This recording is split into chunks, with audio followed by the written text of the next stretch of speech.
critics have slammed Federer's acting skills in a new campaign for the Japanese brand.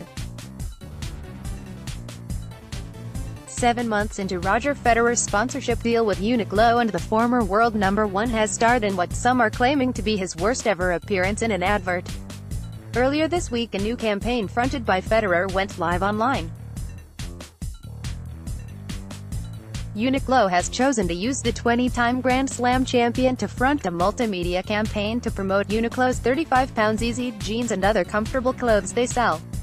A 31-second advert tells a visual story of Federer enjoying life at home in jeans, according to campaignlive.co.uk. The video starts with Federer playing the piano.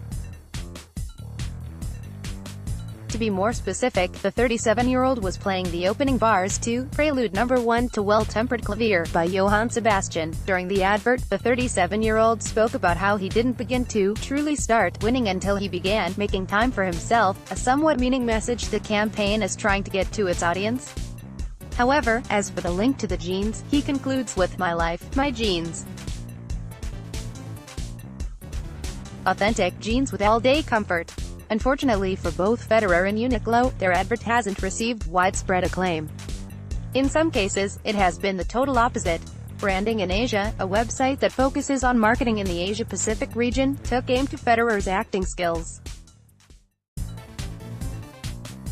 "We're ranking this quite low on the inspiration scale, and let's be honest, Federer's acting could use a bit more passion," the website wrote.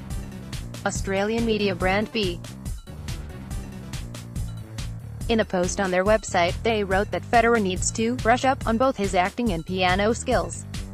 A new ad for Japanese budget fashion chain Uniqlo shows that the 20-time Grand Slam champ may need to brush up on both his piano and his acting skills. B. It's unclear who the agency is that's behind the rather awful ad. However, a spokesperson for the brand has described the spot as a visual story of the tennis champion enjoying life at home in jeans. They later added, Matt Butler from the newspaper commented that the campaign represents a new low, and makes Federer looks like an absolute plum. Besides being another figure to comment on the acting skills, Butler summarized it as a masterclass cum car crash. But do you know what the absolute worst part of this car crash of an advert is? They made Federer do the whole thing in shoes with no socks. Poor Roger. The article reads, last year Federer joined Uniqlo from Nike in a deal reportedly worth $300 million over a 10-year period. Forbes magazine lists him as the highest-paid tennis player of 2018. You can check out the advert below. Dirk Hordorf has launched a new attack on the International Tennis Federation and their management. The vice president for high performance at the German Tennis Federation, DTB, has announced that his federation will vote to change the newly implemented ITF Transition Tour. Dirk Hordorf has become the latest figure to voice his opposition against the controversial revamp. The International Tennis Federation has made changes to the lower-level tournaments in a bid to help more players achieve a better income on the tour. Under the new system, tournaments will be staged within a more localized circuit to make costs lower for both players and tournaments. On top of that, ITF ranking points have been brought in instead of ATP and WTA points for the lower-level events. In wake of the changes, many players have voiced anger, with some saying that they have been left worse off. Croatian player Ana Vrljic is one of the critics. In a lengthy Facebook, she wrote that it is now harder for players to break out onto the main tour. Players could see a clear path for them if they play good for a year. If they are consistent, eventually they would get there. With these new rules, players lost that vision. They lost seeing it clearly how to get to the top, cause it seems almost impossible, Vrljic wrote. It now seems that the dissatisfaction with the new circuit is prompting a backlash from some national federations. Hordorf, who is also a fierce critic of the Davis Cup revamp, has sent out a message to urge players to ask their own national tennis bodies to vote against the current transition tour. So many active and former players asked for help regarding this changes on the tour. It's a shame that all are suffering on these changes. I haven't found anybody supporting this, he wrote on Facebook. My advice to all players: go to your national federation and ask them to officially announce their support for the change of this reform. I will do my best to support this initiative from the German Tennis Federation as Vice President for High Performance Tennis. The DTB was not in favor of this reform and we will vote to change this. Under the new system, WTA points are awarded to women playing in events that have $25,000 in prize money or more. In men's tennis, $25,000 ITF Pro Circuit events will offer both ATP ranking points, later rounds, and ITF entry points, all rounds, while the qualifying rounds of ATP Challenger tournaments will also offer both ATP ranking points, all events, and ITF entry points, events up to $125,000 in prize money. Under the new system, players can use their ITF ranking to enter into professional tournaments. If in a really good week there was 4 CHs and 2 $25,000 events, 37 players could use their ITF ranking to secure spots. As it stands, not one of those eligible is a junior. That means in theory you can have guys in their 30s pushing out a 20-year-old with a better ATP ranking. Pic.twitter.com/4h3izeets, Paul Timmons, @Pault_tennis, February 3, 2019. Concerning the men's tour, Hordorf has claimed that the ATP had previously pledged to hand out ranking points to all of the tournaments. However, it is alleged that the ITF didn't agree to a condition to not sell their data to betting companies.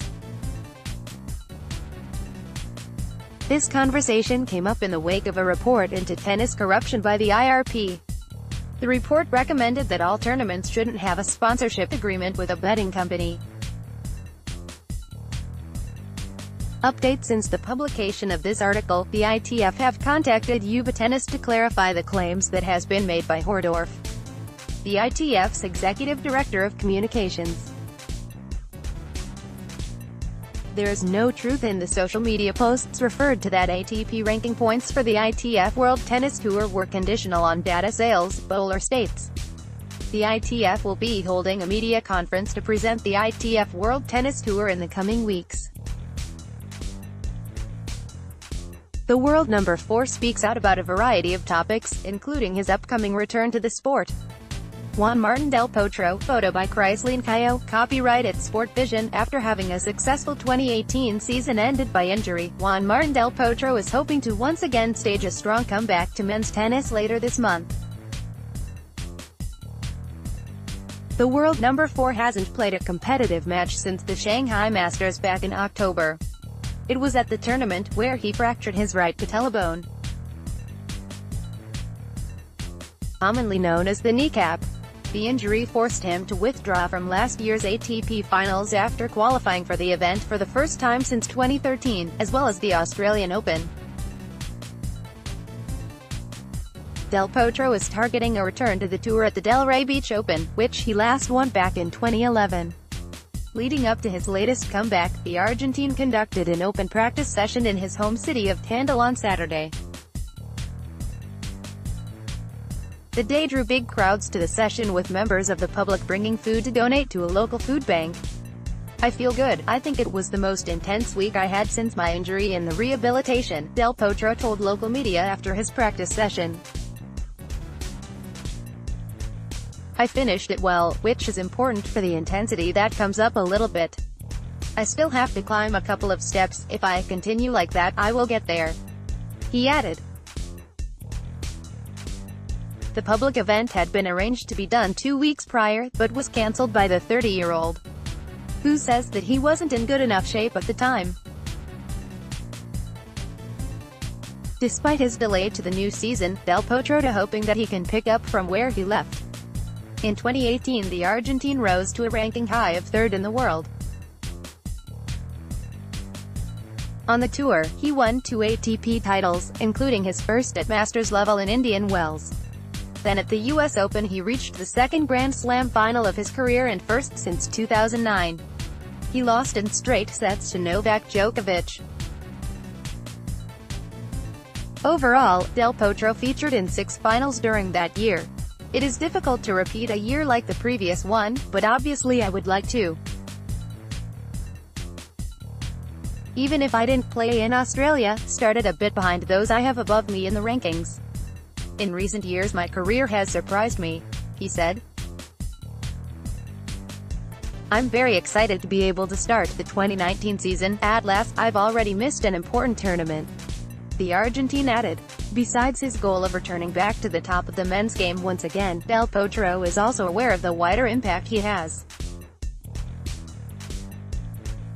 Known as the Tower of Tandil, due to his height of 6 feet 4 inches, Del Potro wants to continue inspiring the next generation of players. On social media he has 3.35 million Twitter followers and 2.027 million Facebook likes. I try to be an example on and off the court. The youngest ones, children, imitate you when you're playing, but also in your physical form, how you dress, what you eat or who you surround yourself with, he explained. Del Potro has also given his view about the current state of the tour. At present men's tennis is dominated by 3 of the 4 members of the Big Four. The only exception is Andy Murray, who may be forced to retire from the sport soon due to persistent hip problems. At the Australian Open, Novak Djokovic clinched the title after thrashing nemesis Rafael Nadal in the final. Looking ahead to the rest of the season, Del Potro believes it will continue to be dominated by the usual suspects, even though the next generation contingent are making progress, highlighted by Alexander Zverev's triumph at the ATP Tour Finals in November. I think it will continue to be them, Nadal and Djokovic, who are fighting for the top places, said Del Potro. There are a lot of good players, it's a matter of time for those to move places, but still Rafa, Djokovic, the same with Federer. When it comes to playing the big tournaments, they are a little higher. The new group, Next Gen, is going to push and move us. They have to be consistent throughout the season and in the big tournaments. The Delray Beach Open will get underway from February 18th. Del Potro is set to be the highest-ranked player in the draw. https://twitter.com/delpotroone/status/10911809762268930048. The Spanish veteran speaks out about what it has been like for him playing alongside Roger Federer and co. As David Ferrer approaches the end of his tennis career, the Spaniard believes part of his success in the sport has been helped by rivals such as Roger Federer and Rafael Nadal. The 36-year-old is set to officially retire in May at the Madrid Open, ending a career that has spanned almost 20 years. Ferrer has been ranked as high as 3rd in the world and has won 27 titles on the ATP Tour. He is one of only 4 active players to have won over 700 matches on the tour. On the clay, he has recorded 331 victories, the second highest amount on the tour after 11-time French Open champion Nadal.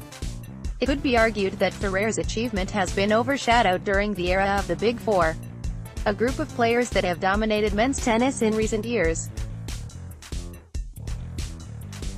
The group features Federer, Nadal, Novak Djokovic and Andy Murray.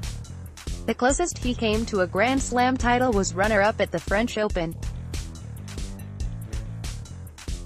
If it had not been the Big Four I would not have been number 3 in the world, because I would not have improved, Ferrer said during an interview with La Nación.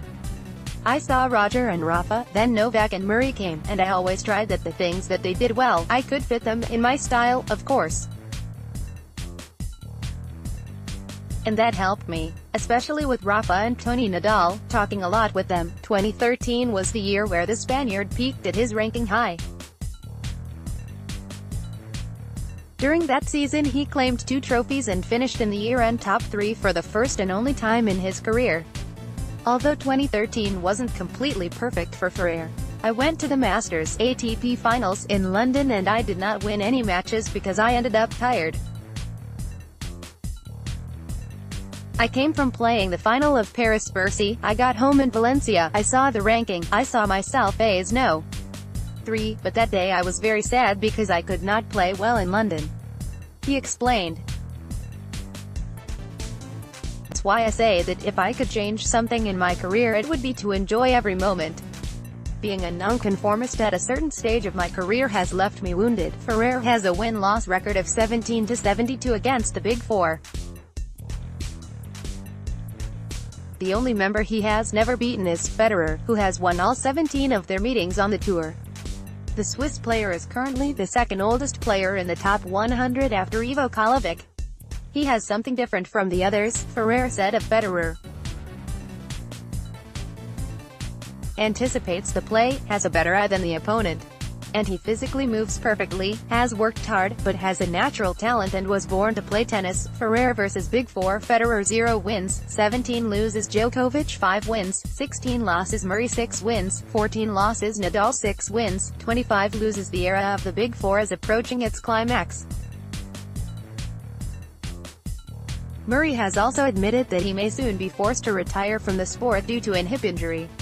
Meanwhile, the other three are in their 30s. Speaking about when the quartet will leave the sport, Federer admits that there will be a big hole left on the tour. It will be different because they have given glory to the sport, they have improved it in many aspects and they have given a very good example to society, he said.